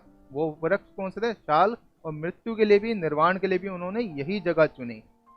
और उसकी छाया में उत्तर की ओर सिरहाना, यानी कि सर उत्तर की ओर रखा, उनकी चारपाई बिछाई गई। वह भी वैशाख पूर्णिमा तिथि, जो मैंने शुरू में बताया था आपको। इस वृक्ष का वैज्ञानिक नाम शोरिया रोबस्टा है। शोरिया रोबस्टा, ये ध्यान रखना। यानी पीपल का वृक्ष जो था वो बोधि वृक्ष कहलाया, और ये वाला जो वृक्ष है इसको शोरिया रोबस्टा कहलाया। भगवान बुद्ध ने अपने साधना काल के निवास के लिए अधिकतर इसी वृक्ष की छाया चुनी। बोध प्राप्ति से पूर्व अचपाल नामक बरगद पेड़ के नीचे निवास करते थे, और यहीं पर सुजाता ने खीर दी थी। ध्यान रखना, सबसे पहली खीर किसने दी थी? सुजाता ने। सुजाता का नाम बहुत आएगा। जामुन का जो वृक्ष था बुद्ध की प्रथम समाधि का छाया वृक्ष, मतलब कि ऐसा है जब बचपन में वो खेलने निकले थे बाहर, तो उनके एरिया में एक जामुन का वृक्ष था, वहां पर उनकी ध्यान में समाधि लग गई थी एकदम से। अष्टांग मार्ग, ये बुद्ध की प्रमुख शिक्षाओं में से एक है। अष्टांगिक मार्ग सम्यक शब्द से स्टार्ट होते हैं, सारे के सारे 8 रास्ते इसके। सम्यक का मतलब होता है सत्य, बिल्कुल ट्रुथ, यानी सम्यक का मतलब अच्छी या सही। सम्यक दृष्टि, 4 आर्य सत्य हैं, उनमें विश्वास करना, जो मैंने बताया पीछे आपको। सम्यक संकल्प, मतलब संकल्प ले लेना, मानसिक और नैतिक विकास की प्रतिज्ञा करना। अब इसका क्या मतलब है? संकल्प यानी कि अगर मैंने संकल्प किया मैं 10 दिन मौन रहूंगा, तो बिल्कुल भी आप बोलना नहीं है, वो संकल्प। अब यहाँ पर सम्यक वाक, हानिकारक बातें ना करना, झूठ ना बोलना। सम्यक कर्म, हानिकारक कर्म ना करना जिससे किसी को ठेस पहुंचे। सम्यक जीविका, कोई भी स्पष्ट या अस्पष्ट हानिकारक व्यापार ना करना जिसमें आपको क्लैरिटी ना हो, वो उस व्यापार में कभी मत जाना। जीविका उतनी ही अर्जित करना जितने में आपका जीवन चलता हो। सम्यक प्रयास, अपने आप को सुधारने की लगातार कोशिश, मतलब अपने से वादा किया फिर तोड़ दिया, कसम खाई फिर तोड़ दिया, उस चीज को सुधारने की कोशिश, मतलब जो कमिट कर दिया उस पर अड़े रहना, अडिग रहना। सम्यक स्मृति, स्पष्ट ज्ञान से देखने की मानसिक योग्यता पाने की कोशिश करना। सम्यक समाधि, निर्वाण पाना और स्वयं का गायब होना। ठीक है, मतलब स्वयं का मतलब ये है कि जो ये मैं बैठा है ना, इस मैं को आत्मा का नाम दिया था बुद्ध ने। ठीक है, कि ये आत्मा अगर बोल रही है कि बैठी है तो वो बोल रही है कि मैं, ठीक, इसका भी गायब होना, बिल्कुल शून्य हो जाना। ठीक है, तो ये 8 मार्क आप याद कर लेना, पेपर की दृष्टि से भी, एग्जाम की दृष्टि से भी, जनरल नॉलेज की दृष्टि से भी बहुत ही महत्वपूर्ण है। अब देखिए मैंने यहाँ पर एक नाम लिखा है अहिंसक। ये अहिंसक कौन था? ये अहिंसक था उंगलीमाल डाकू, जो कि बाद में इन्होंने भिक्षु बना दिया था। बुद्ध बिल्कुल भी किसी भाव से नहीं डरते थे, कोई इनको डराने की कोशिश करे, इन सब चीजों से वो परे जा चुके थे, हर चीज में परम ज्ञान था उनको। तो यहाँ पर उंगली माल के पास भी गए ये, उसको समझाया। उंगली माल ने प्रतिज्ञा कर रखी थी, जब तक मैं 1000 उंगलियां नहीं कर लूंगा, यानी 100 आदमियों को नहीं मार दूंगा, तब तक मेरी शक्तियां उजागृत नहीं होंगी, बलवान नहीं होंगी। तो उन्होंने समझाया, ये तो तुम बहुत परेशान हो, अपने से कहाँ भाग रहे हो, अपने आप को समझो, ठीक है। अपने अंदर आपके प्यार अभी भी मौजूद है, उस पर काम करो। तो उस वक्त सिर्फ उसको एक ही आदमी और चाहिए था, यानी कि वो बुद्ध की उंगलियां काटता और पूरी अपनी प्रतिज्ञा कर सकता था, नहीं, लेकिन बुद्ध उसको समझा पाए आसानी से, उसको बात समझ में आई और वो भिक्षु बन गया, उनका अनुयायी बना। और उसको नाम क्या दिया गया? अहिंसक। महात्मा बुद्ध के प्रमुख अनुयायी शासक बिंबिसार, प्रसेनजीत और उदयन। ये ध्यान रखना, इसका बेटा अजातशत्रु था, बिंबिसार इनके मित्र भी थे। एक अनुश्रुति के अनुसार मृत्यु के बाद बुद्ध के पूरे शरीर को, अवशेषों को 8 भागों में बांटा गया, उनसे 8 स्तूपों का निर्माण कराया गया। तो स्तूप, अब ये देखो, इस स्तूप का क्या मीनिंग है? स्तूप में उनकी अस्थियां हैं, ध्यान रखना, कितने? 8 स्तूपों का निर्माण करवाया गया। ये मैं आगे क्लियर करता हूँ आपको बात। बौद्ध धर्म में पुनर्जन्म की मान्यता है, जैसे मैंने आपको समझाया, और मैत्रेय के रूप में बुद्ध फिर से आएंगे, ये बोला गया। मतलब बुद्ध वो नहीं आएंगे, गौतम बुद्ध, अब अगली वो जो बुद्धत्व है ना, जो उसको बोलते हैं बोधिसत्व, वो चीज है ये, ठीक है। तो मित्र होंगे, वो पूरी दुनिया के मित्र होंगे, ज्ञान का प्रकाश फिर से फैलाएंगे। मौर्य काल तक आते आते भारत से निकलकर बौद्ध धर्म चीन, Japan, Korea, Mongolia, Burma, Thailand, Hind, चीन, श्रीलंका आदि में फैल चुका था। इन देशों में बौद्ध धर्म बहुसंख्यक है। क्या ध्यान रखो, बहुसंख्यक यानी बहुत ज्यादा संख्या में है। बुद्ध ने सर्वाधिक उपदेश कौशल देश का नाम ध्यान रखना, कि राजधानी श्रावस्ती में दिया। और कितनी बार? वहां पर 21 बार ठहरे, वहां पर प्रवास किया, यानी रहे, और उपदेश दिए अपने श्रावस्ती में। बौद्ध धर्म का प्रचार पाली भाषा में किया गया है। कौन सी भाषा? पाली भाषा, जो कि उस वक्त की लोक भाषा थी। संस्कृत टफ थी, पाली भाषा इजी थी, ठीक है। तो इसलिए पाली भाषा में इसका प्रचार प्रसार किया गया। एक अनुश्रुति के अनुसार मृत्यु के बाद भगवान बुद्ध के शरीर के अवशेषों को 8 भागों में बांटा गया। अब ये 8 भागों में बांटा किनको? 8 शासकों को। लड़ाई हो गई, ठीक है, अस्तें इकट्ठी की, लड़ाई हो गई कि कौन ले जाएगा, कि अजातशत्रु ले जाएगा या और कोई शासक ले जाएगा। तो इस बात का निवारण किसने किया? ब्राह्मण द्रोण ने। इन्होंने ब्राह्मण द्रोण, नाम ध्यान रखना, ये पेपर में पूछा भी जाता है, कि बुद्ध ने पहले ही आनंद को बता दिया था कि मेरे निर्वाण के पश्चात अगर झगड़ा होता है तो उसको सुलझाएगा कौन? ब्राह्मण द्रोण। एक्चुअल में भाग हुए थे 9, ठीक है, लेकिन 8 शासकों ने स्तूप बनवाए, द्रोण ने क्या किया वो अनक्लियर है, ठीक है। और इनको 8 स्तूपों को बाद में खुलवा कर, इनकी अस्थियां निकलवा कर अशोक ने 84,000 स्तूपों में डलवाई। कितनी? 84,000 स्तूपों में, जिनकी पूजा की जाती है। 8 स्तूपों का निर्माण कराया गया। बुद्ध के जन्म और मृत्यु की तिथि चीनी परंपरा के अनुसार कैंटोन अभिलेख, जो मैंने आपको पहले बताया, के आधार पर निश्चित किया गया है। धार्मिक जुलूस सबसे पहले बुद्ध धर्म ने ही निकाला था। अब ध्यान रखना, सबसे पहले धार्मिक जुलूसों की, जो आज की डेट में आप जुलूस देखते ना, ये यहीं से स्टार्ट हुए थे। सबसे पहले चिकित्सालय, हॉस्पिटल भी सम्राट अशोक ने ही बनवाया था, इन्हीं शिक्षाओं पर धम्मपद को फॉलो करते हुए। बुद्ध धर्म का सबसे पवित्र त्योहार वैशाख पूर्णिमा है, यानी कि बुद्ध पूर्णिमा, जिसको हम बुद्ध पूर्णिमा बोलते हैं। बुद्ध धर्म के मूल सिद्धांत त्रिपिटक में क्रमशः सूत पिटक, विनय पिटक, अभिधम्म पिटक के नाम से संग्रहित हैं, यानी इकट्ठे किए गए हैं। अब ध्यान देखना कि जब महात्मा बुद्ध शिष्य को ज्ञान देते थे तो वो सुनते थे, कंठस्थ करते थे, यानी कि जुबान पे ले आते थे, और उनको बाद में पाली भाषा में लिखते थे और पिटारी में रखते थे। ऐसी 3 पिटारी थी, ठीक है। तो पिटारी यहाँ पर क्या है? वो बॉक्स, जिस संदूक में वो रखते थे, उन 3 पिटारियों से बना त्रिपिटक। ध्यान रखना, त्रिपिटक का मतलब क्या है? 3 पिटारियां। बुद्ध की प्रथम मूर्ति मथुरा कला है ना, मथुरा कला के अधीन बनी। सूत पिटक प्रारंभिक बौद्ध धर्म का एनसाइक्लोपीडिया है, यानी कि यही सारा का सारा दर्शन देता है, सबसे पहले प्राइमरी। बौद्ध ग्रंथों में संस्कृत का प्रयोग कब हुआ? इस वाले पिटक से, ठीक है, अभिधम्म पिटक से संस्कृत स्टार्ट हुई। भारत से बौद्ध धर्म 12वीं शताब्दी तक विलुप्त हो गया, ठीक है। 12वीं शताब्दी तक क्यों विलुप्त हो गया, अब मैं आपको बताता हूँ। क्या हुआ? इस्लामिक ताकतें यहाँ पर लगातार आक्रमण कर रही थी। अब क्या होता है ना, जो बुद्धिस्ट होते हैं, बौद्ध धर्म है, ये सब क्या है, अहिंसावादी हैं, बिल्कुल भी तलवार ना उठाना। अब हिंदू और इनकी लड़ाइयाँ हो रही थी, तो इस बीच में इन्होंने क्या किया, यहाँ से पलायन कर दिया, निकल गए, क्योंकि ये तलवार बिल्कुल नहीं उठाते थे, क्योंकि ये उनकी शिक्षा पर चलते थे। थेरवाद के महत्वपूर्ण पंथ, पंथ को इंग्लिश में क्या बोलते हैं, कल्ट, ध्यान रखना, कल्ट बोलते हैं, ठीक है, जो संप्रदाय होता है। श्रावस्तीवाद, श्रावस्तीवाद की स्थापना राहुल भद्र ने की थी, दोनों नाम ध्यान रखना। शून्यवाद के प्रवर्तक नागार्जुन और विज्ञानवाद के मैत्रेयनाथ। शून्यवाद क्या है, अब ये शून्यवाद ना बोलते हैं शून्य हो जाओ। बुद्ध की असली शिक्षा में क्या है कि शून्य हो जाओ, यानी कि चेतना में पहुंच जाओ, उस चेतना में, आत्मा के भी परे चेतना है, तो वहां पर एंटर कर जाओ, तो बिल्कुल जीरो होके बैठ जाओ, ना मैं शरीर हूं, ना मैं ये हूं, ना वो, जो वो है उसमें ही लीन हो जाओ एकदम से, ठीक है, जो साइलेंस है। तो ये थेरवादी बोले गए हैं। जो चतुर्थ बौद्ध संगीति हुई थी, यहीं से थेरवाद और महायान में बढ़ गए थे। तो बोला कि बुद्ध से पहले भी 1000 बुद्ध और हुए हैं, तो बोधिसत्व है, हम उसको नहीं छोड़ सकते। तो पूजा भी स्टार्ट की गई, आने वाले जन्म पुनर्जन्म की भी मान्यता है मैत्रेय के रूप में। तो पूजा कहाँ से स्टार्ट हुई है, महायान से, वहीं से चतुर्थ बौद्ध संगीति से मंत्रों का उच्चारण, जो आज आप डेट में देखते ही हैं कि जो नॉर्दर्न वाली साइड है, उत्तरी साइड, उत्तर पूर्वी साइड, ये सारी की सारी पूजा वूजा करती है, और दक्षिणी साइड जो है श्रीलंका वाली, वो थेरवादी है। तो यहाँ पर देखो चार्ट के अंदर कि चीन के अंदर, यानी चाइनीज में सबसे ज्यादा, अगर पॉपुलेशन वाइज देखें तो सबसे ज्यादा फॉलो हो रहा है, ठीक है। उसके बाद आप देखेंगे यहाँ पे सारे के सारे रेशियो हैं, कहीं पे 95% है, थाईलैंड की जनता यानी 95% फॉलो करती है, कंबोडिया 97% है पूरा का पूरा, लाओस मंगोलिया 98% है। ये आप याद कर सकते हैं, थोड़ा सा देख सकते हैं इसको लुकअप करके।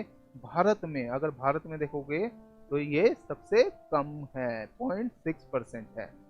अब यहाँ पर देखो कि बौद्ध संघ में प्रवेश पाने को उपसंपदा बोला गया है, यानी जो सबसे बड़ी संपत्ति है वो कहा जाता है। एक दिन बुद्ध को शुद्धोधन यानी पिता ने बुलाया। जब ये बुद्ध बन गए थे 5 वर्ष बाद ये कपिलवस्तु वापस गए, वहां पर यशोधरा ने बोला ये आपके पिता हैं बुद्ध, तो अपने पिता से कुछ मांग लो आप। तो राहुल गया बुद्ध के पास और बोला कि आप मेरे पिता हैं, मुझे कुछ दो। तो बुद्ध ने बोला कि सही समय आने पर मैं तुम्हें उपसंपदा दूंगा, परम संपत्ति दूंगा, परम ज्ञान दूंगा, बट निश्चित समय आने पर। तो राहुल जब 11 वर्ष के थे, उनको बुलाया, उनका मुंडन भी करवाया गया, 1 महीने के लिए वहां पर रखा गया।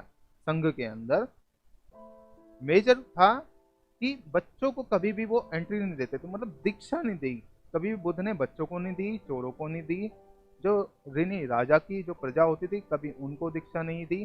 तो ये चीज ध्यान रखना, बच्चों को नहीं देते थे। हाँ, यहाँ पे एक रूल है कि पहले आप आए, आप एक भिक्षु की तरह रहें जीवन में, उस ईगो को किल करके यहाँ से वापस जाएं, ताकि आप ये वापस गृहस्थ जीवन में लौट जाओ, 30 दिन के लिए आ जाओ, 10 दिन के लिए आ जाओ, ठीक है। तो ये चीजें सीख कर वापस गृहस्थ में लौट जाओ। तो यही चीज वहां पर भी की गई थी कि 1 महीना रखा गया था, फिर वापस भेज दिया था, फिर जब वो बड़े हुए थे वापस आ गए थे। अनुसावन बौद्ध संघ में लाए गए प्रस्ताव को पाठ बोला जाता है। प्रस्ताव को क्या बोला जाता है, पाठ। अनुसावन बौद्ध संघ, भिक्षु भिक्षुनी, उपासक उपासिका, संघ के 4 अवयव हैं। क्या हैं ये? 4 अवयव हैं, संघ के 4 अवयव। 120 वर्षीय ब्राह्मण सुबुद्र आखिरी भिक्षु थे। 120 वर्ष के थे आखिरी भिक्षु, जब निर्वाण लेने वाले थे, बुद्ध ने वेट किया था, इन्हीं के लिए वेट किया था कि इनको और दीक्षा देनी है लास्ट में, जिनको बुद्ध ने दीक्षित किया। यहीं से ध्यान रखना, सुभद्र ने ही बोला था, जो कि प्रथम बौद्ध संगीति का आयोजन करना पड़ गया था 500 भिक्षुओं के साथ, ठीक है, महाकश्यप को। संपूर्ण विश्व में लगभग 53 करोड़ बौद्ध हैं, इनमें से लगभग 70% महायानी बौद्ध हैं, महायानी जो पूजा करते हैं, और शेष 25 और 30 हैं थेरावादी नवयानी। नवयानी भी ध्यान रखना, ये डॉक्टर अंबेडकर ने स्टार्ट किया था, नवयानी बौद्ध, और वज्रयानी, ठीक है, ये एक और है। डॉक्टर बाबा साहेब अंबेडकर ने 20वीं शताब्दी के मध्य में अशोक विजयदशमी के दिन 14 अक्टूबर 1956, ध्यान रखना 14 अक्टूबर 1956 विजयदशमी यानी कि दशहरा को पहला स्वयं अपना, मतलब अपनी पत्नी और खुद लिया, ठीक है, डॉक्टर सविता के साथ बौद्ध धर्म की दीक्षा ली, ठीक है, तो उसको दीक्षा स्थल बोला जाता है। दीक्षा भूमि नागपुर, जहां भारत में बौद्ध धर्म का पुनरुत्थान हुआ। अब ध्यान रखना, ये कौन सा बौद्ध धर्म है? नवयान, जिनको डॉक्टर भीमराव अंबेडकर ने स्थापित किया। संघ के प्रमुख संप्रदाय या पंथ थेरवाद, महायान, वज्रयान है। भारत में बौद्ध धर्म का नवयान संप्रदाय है। नवयान संप्रदाय है जो पूर्णतः शुद्ध, शुद्ध ध्यान रखना, मानवतावादी और विज्ञानवादी है, बिल्कुल ठीक है। थेरवाद या स्थिरवाद शब्द का अर्थ है श्रेष्ठ जनों की बातें सुनना, बड़े बुजुर्गों का कहना मानना। इनके लिए महात्मा बुद्ध एक महापुरुष अवश्य हैं, लेकिन कोई देवता नहीं है, ठीक है। नवयानियों के लिए ध्यान रखना, देवता नहीं है, महापुरुष हैं वो। वे उन्हें पूछते नहीं और ना ही उनके धार्मिक समारोह में बुद्ध पूजा होती। ध्यान रखने वाली बात। थेरवादियों का मानना है कि हर मनुष्य को स्वयं ही निर्वाण का मार्ग ढूंढना होता है। इन समुदायों में युवकों को भिक्षुक बनना बड़ा ही शुभ माना जाता है, अगर युवक बनता है। यहाँ यह रिवायत भी है कि युवक कुछ दिन के लिए भिक्षु बनकर रहे और गृहस्थ लौट जाए। ये वही शिक्षा है जो मैंने आपको पहले भी बताई थी। पहले जमाने में थेरवाद को हीनयान शाखा कहा जाता था। पहले जमाने में थेरवाद को हीनयान शाखा कहा जाता था, लेकिन अब बहुत बड़े विद्वान, जो बहुत अलग अलग विद्वान हैं, वो सब कहते हैं कि ये दोनों अलग हैं। महायान बौद्ध परंपराओं में देवी देवताओं जैसे बहुत दिव्य जीवों को माना जाता है।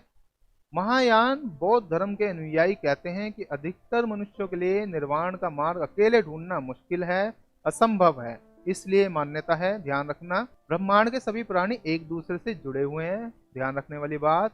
और सभी से प्रेम करना और सभी के लिए निर्वाण के लिए प्रयत्न करना बहुत जरूरी है।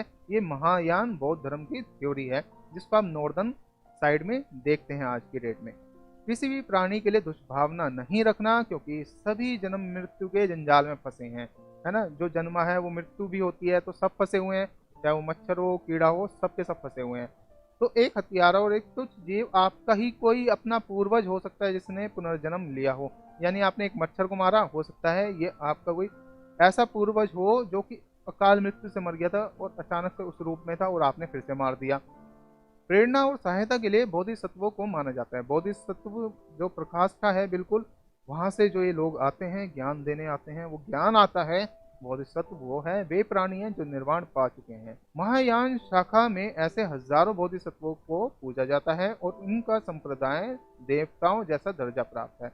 यानी कि इन बोधिसत्वों को बिल्कुल कैसा दर्जा प्राप्त है? देवी देवता के रूप में ही दर्जा हासिल हुआ है। इन बोधिसत्वों में कुछ प्रसिद्ध हैं, उदाहरण के लिए अवलोकितेश्वर अर्थ है इसका दृष्टि नीचे जगत पर डालने वाले प्रभु। अमिताभ अर्थ है अनंत प्रकाश डालने वाले, अमित आभा देने वाले।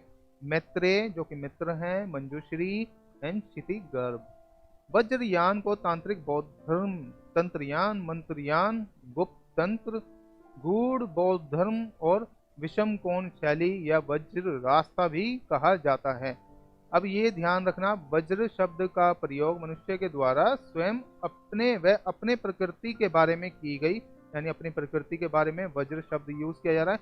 कल्पनाओं के विपरीत मनुष्य में निहित वास्तविक जो असली शक्ति बैठी है, अविनाशी स्वरूप के लिए किया जाता है, वो वज्र है चेतना। उसको नाम दिया गया चेतना का, जो आत्मा से भी ऊपर मानी गई। यान वास्तव में ये प्लेन है जिसपे ट्रैवल करोगे आप उड़कर, जो कि बुद्ध ने सीधा सीधा बोला था कि भैया अगर आप नदी पार ना करना चाहो, आप चाहो कि मैं वहां कैसे पहुंच जाऊं, तो आपके लिए वो यान है, ठीक है। यान वास्तव में अंतिम मोक्ष है, अविनाशी तत्व है और उसको प्राप्त करने की आध्यात्मिक यात्रा है। वज्रयान संस्कृत शब्द अर्थात हीरा या तड़ित का वाहन है, जो तांत्रिक बौद्ध धर्म भी कहलाता है। अब तांत्रिक बौद्ध धर्म है, तंत्र विद्या से कौन से देश का निर्माण हुआ? ध्यान रखना, नेपाल का। इसके सिद्धांत मंजूश्री मूल कल ग्रंथ, जिसका मतलब सौम्य या मधुर महिमा, तथा गूढ़ समाज ग्रंथ, गूढ़ साधनाओं का ग्रंथ, ठीक है, नामक ग्रंथों से मिलता है। अष्टांगिक मार्ग का स्रोत, ठीक है। अब सोर्स कहां से लिया गया है? ये तैत्तिरीय उपनिषद से लिया गया है। ध्यान रखना, नाम तैत्तिरीय उपनिषद से लिया गया है अष्टांगिक मार्ग। पंचशील मार्ग का सिद्धांत यानी शीलों पे आचरण करना, जिसको पाली में शिला बोलते हैं। ध्यान रखना, शीलों पे आचरण यानी अपनी इच्छाओं पर काबू करना, इच्छा शक्ति वैसे बढ़ाना, मतलब अडिग होने वाली, ठीक है। इन पर आचरण करना, जो कि गृहस्थ जीवन के लिए, जो कि फैमिली में रहते हैं उनके लिए बनाया। ये कहाँ से लिया गया है? ये छांदोग्य उपनिषद से लिया गया है। तो दोनों नाम याद रख लेना आप। भगवान बुद्ध के निर्वाण के 100 वर्ष के बाद ही मतभेद उभरने चालू हो गए, सेक्स बंटने चालू हो गए।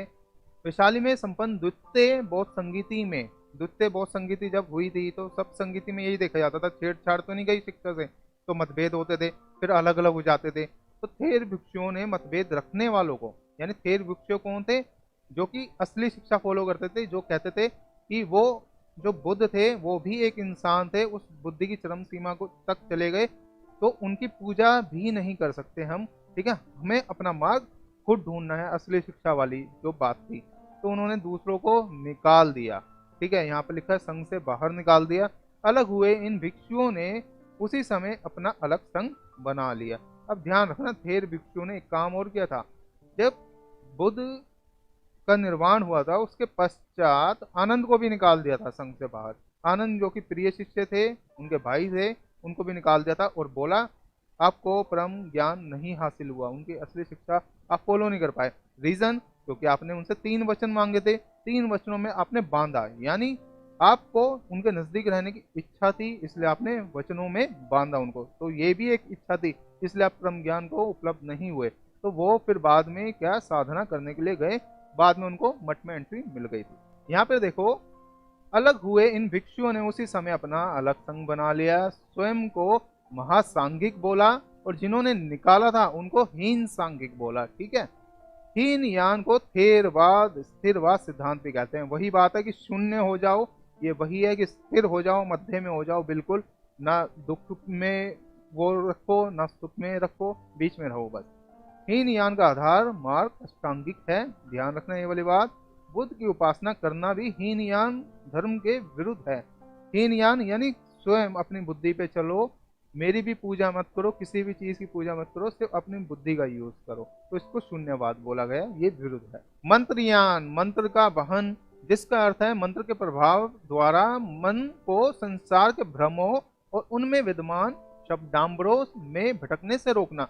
अब क्या है कि भ्रम हो जाते हैं, किसी किसी को मान लीजिए हेलुसिनेशन हो गया, तो मंत्रों के उच्चारण से वो अपने इस ब्रेन को, दिमाग को बैलेंस करता है, सोचने समझने की शक्ति थोड़ी कम की जाती है इसमें, ताकि आप विचारों को ज्यादा से ज्यादा अर्थ ना निकालें उसके। तो ये वही है कि शब्दाम्बरों में भटकने से रोकना, यथार्थ यानी सच्चाई, सत्य के बारे में जागरूकता उत्पन्न करना। फिर है गूढ़ मंत्र यंत्र, जिसमें गूढ़ यानी गुप्त शब्द का भावार्थ को छुपाकर नहीं रखना, यानी कि बहुत गहरी चीजें और वो भी छुपाकर नहीं रखना, बल्कि सत्य को जानने की प्रक्रिया ही दुबोधता और सूक्ष्मता को इंगित करता है।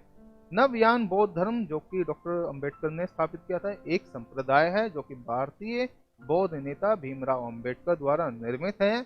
नवयान का अर्थ है नया मार्ग, ध्यान रखना, नया मार्ग, शुद्ध वाहन। इस बौद्ध धर्म के सारे अनुयायी अंबेडकरवादी बौद्ध हैं, ध्यान रखना ये वाली बात भी। भारत सरकार तथा अन्य राज्य की सरकार ने नव बौद्ध नामक संज्ञा दी है इसको। सिद्धांत, ये सिद्धांत क्या है? डॉक्टर भीमराव अंबेडकर द्वारा, सुनो इसको। मैं स्वीकार करता हूँ और बुद्ध की शिक्षाओं का पालन करूंगा। मैं हीनयान और महायान 2 धार्मिक आदेशों से अलग अलग राय से मेरे लोग दूर रखूंगा। ये चीज ध्यान रखना, हीनयान और महायान वालों से दूर रखूंगा। हमारा बौद्ध धर्म एक नया बौद्ध धर्म है और ये नवयान है। ठीक है, ये स्टेटमेंट यहाँ की है। ठीक है, इसमें लास्ट में दी हुई है। अब यहाँ पर देखो, बुद्धम शरणम गच्छामि, धम्मम शरणम गच्छामि और संघम शरणम गच्छामि, ये जो त्रिरत्न है, अब इसका मतलब क्या है?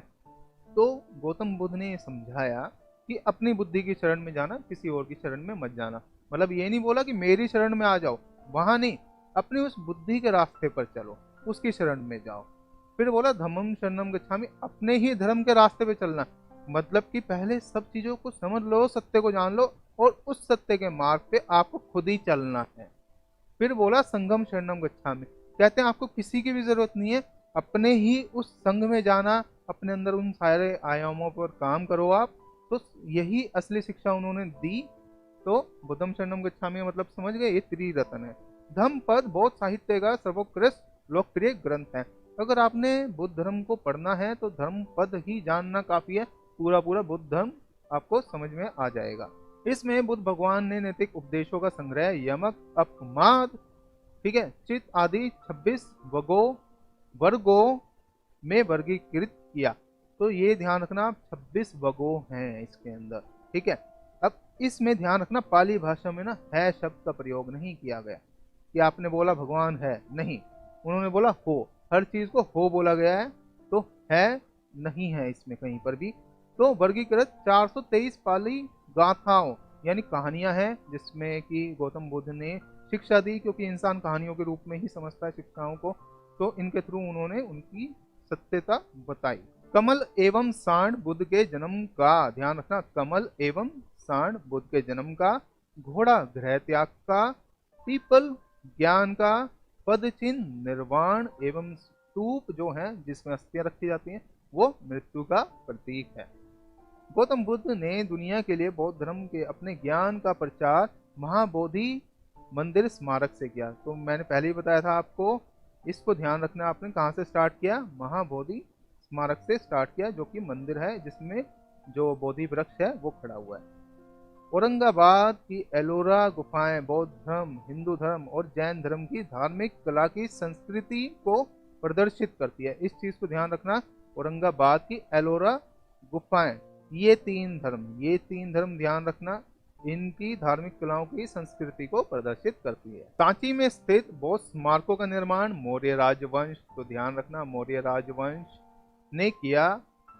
सांची के बौद्ध स्मारक मध्य प्रदेश में स्थित है। तो सांची कहाँ पर, ये जो बौद्ध स्मारक है मध्य प्रदेश के अंदर। स्तंभदार भवनों को चैत्य बोलते हैं। स्तंभदार, जिनमें स्तंभ लगे हैं उनको चैत्य बोलते हैं, जिनमें बौद्ध भिक्षु पूजा करते हैं।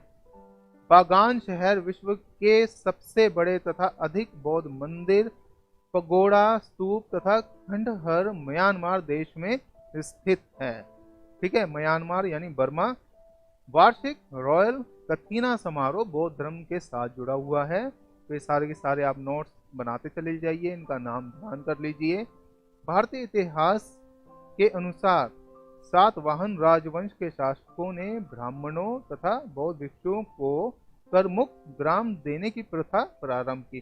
करमुक्त यानी कर्जा मुक्त गांव देने की प्रथा प्रारंभ की। नालंदा विश्वविद्यालय, ध्यान रखना, नालंदा विश्वविद्यालय विशेष रूप से बौद्ध धर्म के विषय में विद्या का महान केंद्र था, जिसको ध्वस्त कर दिया था।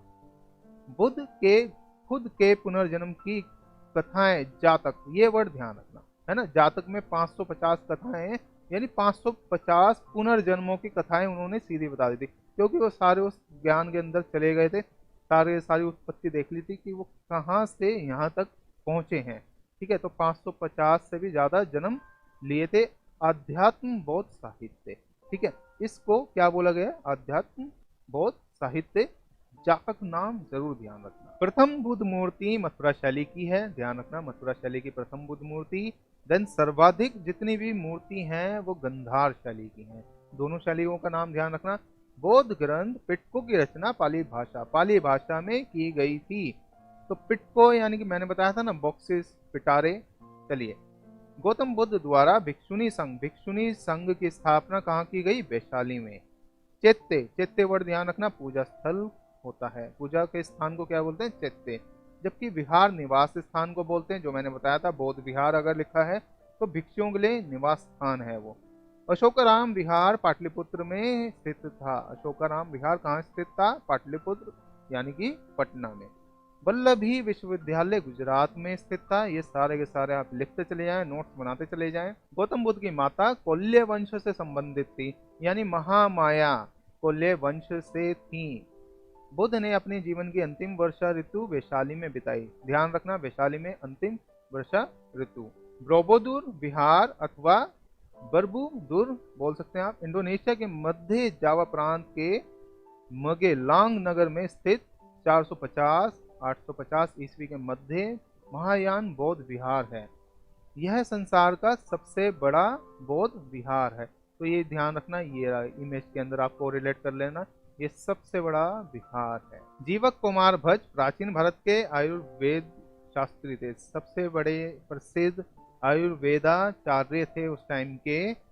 वे महात्मा बुद्ध के निजी वैद्य थे। निजी वैद्य कौन था, जीवक कुमार भट्ट। अभी जीवक कुमार भट्ट कौन थे, ये ना जैसे रास्ते में मिला हुआ पड़ा हुआ बच्चा मिला शुद्धोधन के भाई को, और उन्होंने इनका पालन पोषण किया, शिक्षा दिलवाई, इन्होंने आयुर्वेद सीखा।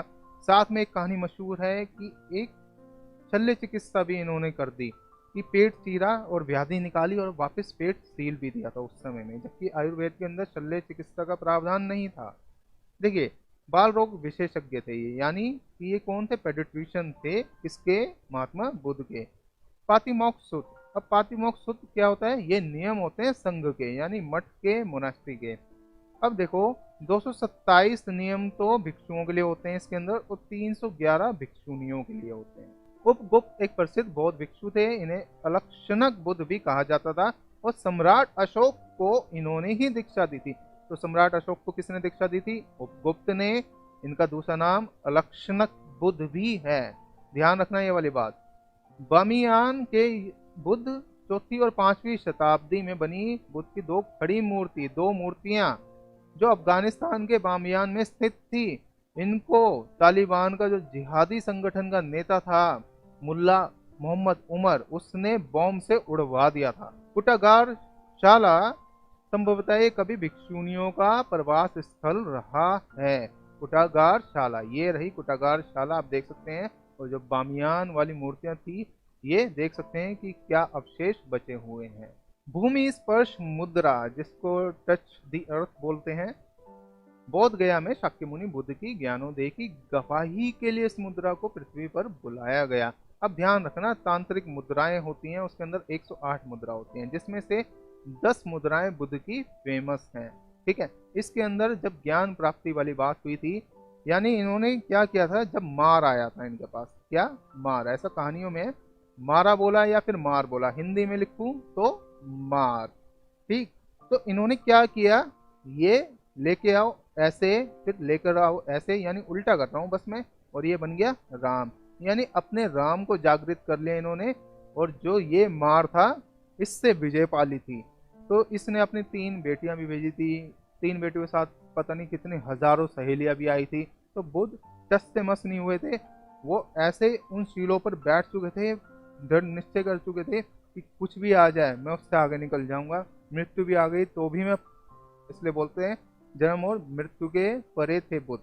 चलिए, यहाँ पर बैठी हुई मूर्ति, जैसे आप मुद्रा देख सकते हैं, दाहिना हाथ भूमि की ओर फैला हुआ है और हथेली अपनी ओर है। तो बुद्ध ने बोल दिया था स्पर्श करते हुए, जब मार आया था तो बोला कि ना मेरा जीवन हुआ ना मेरा मृत्यु हुआ, और ये पृथ्वी मेरी साक्षी है, यानी मैं इसी में से प्रकट हुआ और अप्रकट हो जाऊंगा। तो मार चला गया था वहां से। वर्ष 2002 में यूनेस्को ने महाबोधि मंदिर जहां से बुद्ध ने प्रचार प्रसार स्टार्ट किया था, इसको विश्व धरोहर स्थल घोषित किया था। पराग बोधि वह स्थान है, पराग बोधि ध्यान रखना, जहां बुद्ध ने ज्ञान प्राप्ति करने से पहले मनुष्यों की पीड़ा जानने और उनका कारण, कष्ट एवं पीड़ा से जीवन को मुक्त करने के लिए संन्यास लिया था। तो पराग बोधि कौन सी जगह है? यहाँ पर इन्होंने संन्यास लिया था। पराग बोधि का अर्थ क्या है? ज्ञान प्राप्ति से पहले, जैसा हमने समझ लिया, यह स्थान प्रतीकात्मक रूप से बिल्कुल कल्पना जैसा ही है। फल्गु नदी के तट पर बोध गया से 3 मील उत्तर पूर्व में पहाड़ी की चोटी पर स्थित है। राजगीर हिंदू, बौद्ध और जैन धर्म का महत्वपूर्ण स्थल है, यानी कि धर्म स्थल है। राजगीर का शाब्दिक अर्थ है राजाओं का निवास। तो राजगीर का मतलब क्या है? राजाओं का निवास। यह शहर हर्यक वंश के राजाओं बिंबिसार और उसका बेटा अजात शत्रु से संबंधित है। विक्रमशिला विश्वविद्यालय भागलपुर बिहार के भागलपुर जिले में स्थित है, और ये एकमात्र ऐसा स्थान है जहां पर बुद्ध कभी नहीं गए। ध्यान रखने वाली बात, विक्रमशिला विश्वविद्यालय भागलपुर में बुद्ध कभी नहीं गए। लोरिया नंदनगढ़ स्तूप में भगवान गौतम की अस्थियां संजो कर रखी गई हैं। ये रहा स्तूप, आप इसको देख सकते हैं। यह स्थान राजा अशोक द्वारा बनाए गए 26 मीटर के विशाल स्तूप के लिए प्रसिद्ध है। ये 26 मीटर का स्तूप है और ये बड़ा ही मशहूर है। कभी आप जाना चाहें तो आप देख भी सकते हैं इसको। पटना पाटलिपुत्र, इसकी स्थापना मगध शासक अजात शत्रु, ध्यान रखना, अजात शत्रु ने 490 ईसा पूर्व में गंगा नदी के तट पर एक छोटे किले पाटलिग्राम के तौर पर की थी। तो छोटे किले को क्या नाम दिया गया? पाटलिग्राम। पटना शहर हर्यक वंश, नाम ध्यान रखते जाओ, मौर्य वंश, शुंग वंश और गुप्त साम्राज्य, शेरशाह वाला साम्राज्य जो था, इनसे जुड़ा हुआ है। पटना संग्रहालय, कुम्हरार, गोलघर, शहीद स्मारक, हर मंदिर तक, पत्थर की मस्जिद, शेरशाह सूरी मस्जिद, खुदा बख्श ओरिएंटल लाइब्रेरी, सदाकत आश्रम, अगम कुआं, गांधी सेतु, पादरी की हवेली, जैविक उद्यान और आधुनिक तारामंडल पर्यटकों के आकर्षक का मुख्य केंद्र है आज के दिन। कुर्की हार स्थान पर बौद्ध विहारों के अवशेष हैं जो अब टीलों में बदल चुके हैं। कहाँ पर? कुर्की हार में। खुदाई के बाद यहाँ बुद्ध की कांसे से बनी हुई 148 बेहतरीन कलाकृतियों, बोधिसत्व, घंटियां, स्तूप और अनुष्ठान में इस्तेमाल की जाने वाली वस्तुएं प्राप्त हुई हैं। हाजीपुर, आधुनिक हाजीपुर का प्राचीन नाम उच्चकला था। हाजीपुर का प्राचीन नाम, पुराना नाम क्या था? उच्चकला। यह पटना के पास में है। भगवान बुद्ध के सबसे करीबी शिष्य यानी सबसे प्रिय शिष्य आनंद, छोटा भाई, के पार्थिव शरीर के लिए प्रख्यात है, मशहूर है। भगवान बुद्ध ने स्वयं यहाँ पर कूला गोपाल का सुत का प्रवचन दिया था। कूला गोपाल का सुत कहाँ प्रवचन हुआ था? यहीं पर। इंदसाला की गुफाएं, यह बिहार के राजगीर जिले में स्थित है। यह वह स्थान है जहां भगवान बुद्ध ने सक्का द्वारा पूछे गए 8 प्रश्नों का उत्तर सक्का पन्हा सूत प्रवचन के माध्यम से दिया था। ठीक है, तो सक्का पन्हा सूत प्रवचन क्या है? ये सक्का द्वारा पूछे गए प्रश्नों के उत्तर है, 8 प्रश्नों के उत्तर। केसरिया स्तूप बिहार के पूर्वी चंपारण जिले में स्थित है। केसापुत्ता इसका प्राचीन नाम है, पुराना नाम। और इस स्थान पर जो स्थानीय कलमा लोगों के लिए प्रसिद्ध कलमा सूत प्रवचन दिया था। तो ये चीज ध्यान रखना, कलमा सूत प्रवचन किस लिए दिया था? कलमा लोगों के लिए। 6 मंजिल संरचना वाला यह स्तूप दुनिया का सबसे बड़ा स्तूप है। ये रहा, आप इस इमेज में देख सकते हैं, ये 6 मंजिल का है और दुनिया का सबसे बड़ा स्तूप है, जिसका नाम क्या है? केसरिया स्तूप। त्रिरत्न क्या है बौद्ध धर्म के? बुद्ध, धम्म, संघ, जो मैंने आपको पीछे समझा दिया था। बुद्ध का मतलब जागृत एवं अनंत ज्ञानी मनुष्य जिसने खुद के प्रयासों से बुद्धत्व प्राप्त किया।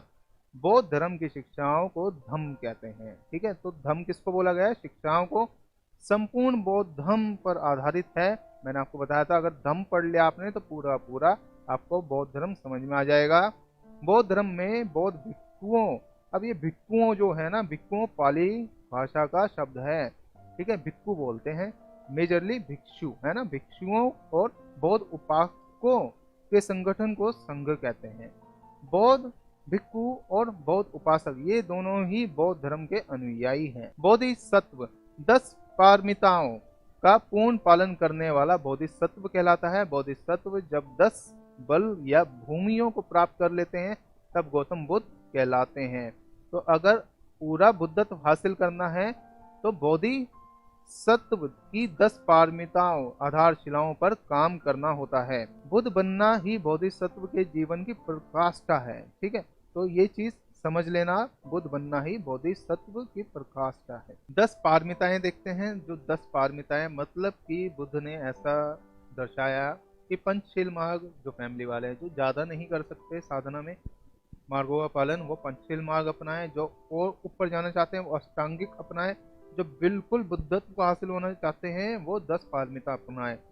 मुदिता भूमि, इसमें दाना है ना, दान वाली बात की गई है। दान से क्या होता है? अपने अंदर भाव प्रकट होता है, करुणा वाला, जेनरोसिटी वाला। तो ये वो एक्सट्रीम जेनरोसिटी है कि सभी के लिए करुणा का भाव। ठीक है।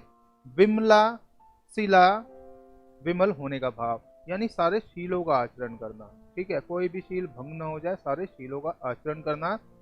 दीप्ति, प्रशांति, प्रकाश, उजाला, रोशनी, ये ऐसी जगह है जहां पर आप फॉरबेरेंस कर सके, मतलब कि आप में सहन करने की क्षमता अति उत्तम हो, आप साहसी है अंदर से। फिर है अचिर्ष मति वीर्य, नाम ये पुराना है, वीर्य दिया गया है। ठीक है, पाली भाषा में प्रकाशमान सूर्य और अग्नि, यानी कि जो इनकी एनर्जी है उस पर काम करना। ठीक है। फिर है सुजरिया, ध्यान, जो कि बहुत ही मुश्किल होता है, यानी परफेक्शन ऑफ मेडिटेशन, इसके ऊपर काम करना, लगातार प्रैक्टिस करना, ध्यान टूटे फिर भी प्रैक्टिस करना। अभिमुखी, सामने, सम्मुख, सम्मख, जिसको प्रज्ञा बोला गया है, किसी की ओर मुंह किए हुए उन्मुख, यानी कि इसको विजडम वाली लैंड बोला जा रहा है कि आप क्या कर सकते हैं कि कैसी चीज प्रकट हो रही है और अप्रकट हो रही है, मतलब सामने सामने आप देख रहे हैं, ये है सच्चाई। मान लीजिए फूल प्रकट होता है तो कैसे जाता है, उसके ऊपर काम करना, उसको समझना, उस चीज को।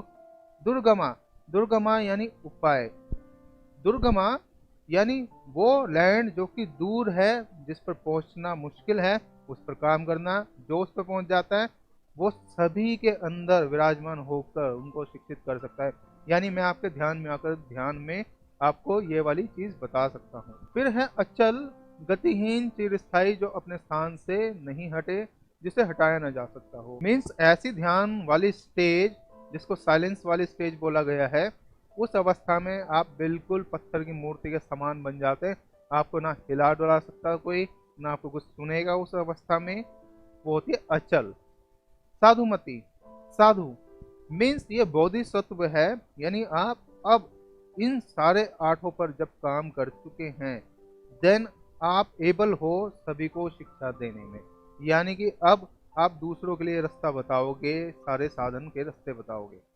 धम्मेगा, धम्मेगा यानी कि जो उस बादल से परे है, जिसको हम नहीं देख पाते हैं। मैत्रेय बुद्ध, ऐसा माना जाता है कि मैत्रेय बुद्ध अब जो लाफिंग बुद्धा की शेप में दिखाए गए हैं, वो आएंगे और ज्यादा टीच करेंगे। तो आपको 10 पारमिताएं समझ में आ गई होंगी। पंचशील बौद्ध आचार, बौद्ध धर्म की मूल आचार संहिता, जिसको और जिसका वर्णन छांदोग्य उपनिषद में मिलता है, जैसा मैंने आपको पहले ही बता दिया था। थेरवाद बौद्ध उपासक और उपासिकाओं, यानी गृहस्थ जीवन वाले। उपासक कौन होते हैं? गृहस्थ जीवन वाले भिक्षु नहीं। ये पंचशील फॉलो करना होता है, ये पालन करना होता है। पहला है अहिंसा, यानी हिंसा ना करना, किसी भी प्राणी को ना मारना, किसी को भी क्षति ना पहुंचाना, अहिंसा का रास्ता। सत्य, झूठ ना बोलना, बिल्कुल भी झूठ ना बोलना, सत्य पर अडिग रहना। चोरी ना करना, व्यभिचार ना करना। व्यभिचार क्या होता है? ये होता है एडल्ट्री, इंग्लिश का वर्ड है। यानी एडल्ट्री के अंदर कि पुरुष किसी और स्त्री के चक्कर में ना आए, और जो स्त्री है वो किसी और पुरुष के चक्कर में ना आए। शराब का सेवन ना करना, यानी नशा ना करना। इसका मीनिंग है प्रमाद से बचना, यानी बेहोशी से बचना। वरना ध्यान कैसे करोगे, कैसे पालन करोगे? अगर आप इनका सेवन करते हो तो थोड़ी स्टेज के लिए तो थोड़ा ऊपर चले जाओगे, आप वापस बेहोशी में ऐसे वापस आना पड़ेगा। फिर थोड़ा कर लोगे आप सेवन, फिर वापस आना पड़ेगा। तो शराब को इसलिए बोला गया है कि मादक द्रव्य है, इसको नहीं करना, वरना प्रमाद जारी रहेगा। अप दीपो भव, निर्वाण लेते समय शिष्यों को लास्ट संदेश क्या दिया? अपने दीपक स्वयं बनो। अप दीप भव यानी कि जिसने जाना उसी ने पाया। अगर वो कहीं पर भी बीच में रह गया ना और वापस आया, तो यानी उसकी सारी साधना या प्रयत्न में कहीं ना कहीं खोट। मैंने आपको शिक्षा दी, मार्ग दिया, आप उस पर चलो। उस मार्ग में अगर आप ध्यान करते करते अगर मैं भी मिल जाऊं ना आपको, मतलब उस स्टेज के अंदर, तो मुझे गले मत लगाना, मुझे भी मार के आगे बढ़ जाना। जो मैंने मध्य बिंदु ढूंढा है वहां तक पहुंच जाओ। अगर मैं उससे आगे नहीं पहुंच पाया, आप पहुंच जाए, तो आप आगे निकल जाना। मेरा बिल्कुल भी इंतजार नहीं करना और साथ में लेकर नहीं चलना। अकॉर्डिंग टू बुद्धस ट्रेडिशन, ईच कल्प हैज 1000 बुद्धस। मेजर बात ध्यान रखना, कल्प होता है युग, और 2 युग माने हैं बुद्ध ट्रेडिशन ने, जिसमें 1000 बुद्ध पहले हो चुके हैं और अगले वाले जो 1000 हैं वो होते रहेंगे। द प्रीवियस कल्प वॉज द व्यू कल्पा। क्या नाम था? व्यू कल्प, ग्लोरियस ईओन, यानी कि युग बोला गया है। The present Kalpa is called भद्र कल्पा। भद्र कल्पा ऑस्ट्रीशियस ईओन को बोला गया है, यानी कि शुभ युग चल रहा है। द 7 बुद्धास ऑफ एंटिक्विटी, जो ये सब तथागत हैं, ठीक है, सब तथागत आर 7 बुद्धास, जो कि जोड़ते हैं व्यू कल्पा और भद्र कल्पा को। इन सातों ने जोड़ा है। इनसे पहले 1000 हो चुके हैं, इनके बाद 1000 होंगे, बट ये कड़ी थे जोड़ने वाली दोनों को। पहले 998 बुद्धा ऑफ व्यू कल्पा का नाम क्या है? विपासी। देन सिखी नाम है 999 बुद्ध का पिछले वाले का, है ना, व्यू कल्पा का। विसाभु 1000 यानी 1000वें फाइनल बुद्धा ऑफ व्यू कल्पा। यहाँ के बाद व्यूकल्प खत्म। फिर है काकू, संधा, कुकुच, नानद, the first Buddha of Bhadrakalpa, यानी पहले बुद्ध का क्या नाम था, ये नाम था। दूसरे बुद्ध का नाम क्या था, ये नाम था कोना गमना, जिनको कनक भंजन भी बोला गया है। फिर है कश्यप, है ना, कश्यप बोला गया, कश्यपा, द थर्ड बुद्धा ऑफ भद्रकल्पा, ठीक है, इस वाले युग का। देन गौतमा, ठीक है, जो गौतमा बुद्ध हैं, Gautam Buddha fourth and present Buddha of Bhadrakalpa. अगले बुद्ध कौन होंगे, ये रहे लाफिंग बुद्धा, जिनको आप बोलते हैं, इनका नाम होगा मैत्रेय। ध्यान रखना। आप वीडियो पसंद आया हो तो शेयर कर देना, ज़्यादा से ज़्यादा शेयर करना, सबकी जनरल नॉलेज बढ़ानी है। कोई भी प्रश्न हो मुझसे पूछ लेना, बुद्ध के काल से रिलेटेड मैं ज़रूर आपकी हेल्प करूंगा, सहायता करूंगा। धन्यवाद दोस्तों।